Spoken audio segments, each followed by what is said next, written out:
So a state of emergency has now been declared in Ferguson, Missouri, as we wait for the grand jury's decision, which could come down any moment in the Michael Brown case. The National Guard is being deployed as a precaution in the Ferguson area because they're very concerned about what might happen after that decision comes down. And the decision that we're waiting for is whether Officer Darren Wilson will be indicted for killing unarmed teenager Michael Brown. Dr. Michael Baden testified before the grand jury last week. The Brown family hired him to do an autopsy and an examination of the victim's body. He is a forensic pathologist of world well-known reputation, of course, and he's a Fox News contributor, and he joins me now. Dr. Baden, very good to have you with us today. I want to go back. Obviously, you can't talk about your testimony in front of the grand jury, but they are about to let their decision be known. We understand could be today, could be any time over the course of this week. But I just want to get, because the questions that everyone asks about this case are really forensic, or whether or not, did you confirm that there was indeed a shot fired at very close range in the police car? Yes, one bullet wound, the first one, went through the right hand of Mr. Brown within a few inches, which is entirely consistent with one gunshot wound that struck him while his hand was in the car. Can't tell if the hand was going in or coming out, but it was in the car at the time of the discharge of the bullet. So that would corroborate Darren Wilson's story that he pushed him back or leaned into the police vehicle, into the car, and a struggle ensued over a gun in that car, would it? It would be consistent with that. It would also be consistent with being pulled in or being pushed in. We can't tell from the autopsy, but it would be consistent with Officer Wilson's description. All right. I mean, it's so important, and your expertise is so helpful in this case, because it really comes down to whether or not Officer Wilson can legitimately claim that he was threatened by Michael Brown. Now, he claims that they got out of the car, that Michael Brown turned back toward him and came toward him, and that's when he fired at him.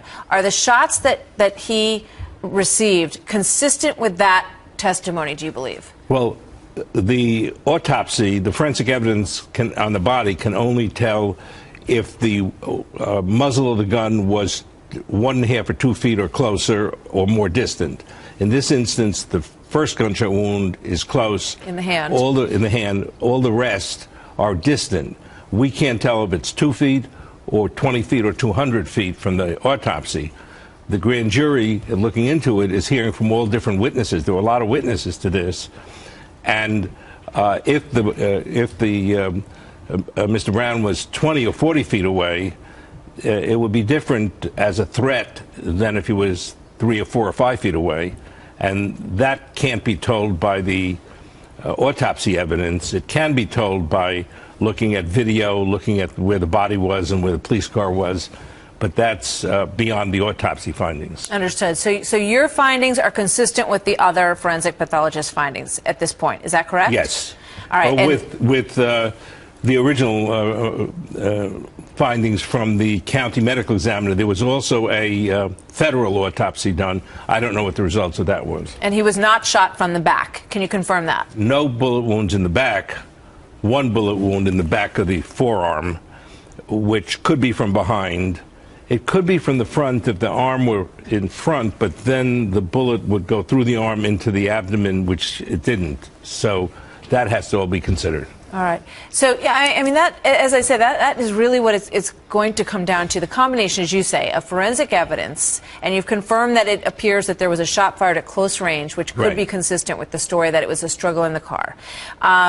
After that, you say that the distance that the distance away is not all conclusive, but the witnesses that you talk about will put all those pieces together, correct? For the jury. Yeah, the witnesses, and there's some videotape and other things all being presented to the jury. It will depend on the credibility of the different witnesses as to the distance between the officer and Michael Brown at the time of the other gunshot wounds. Yeah, I mean, there's a big effort to make this about a lot of other things, but it really is about exactly what you're talking about, the forensics and the witnesses on the scene. Yeah. And we will see what happens. The decision is scheduled to come down really any time now.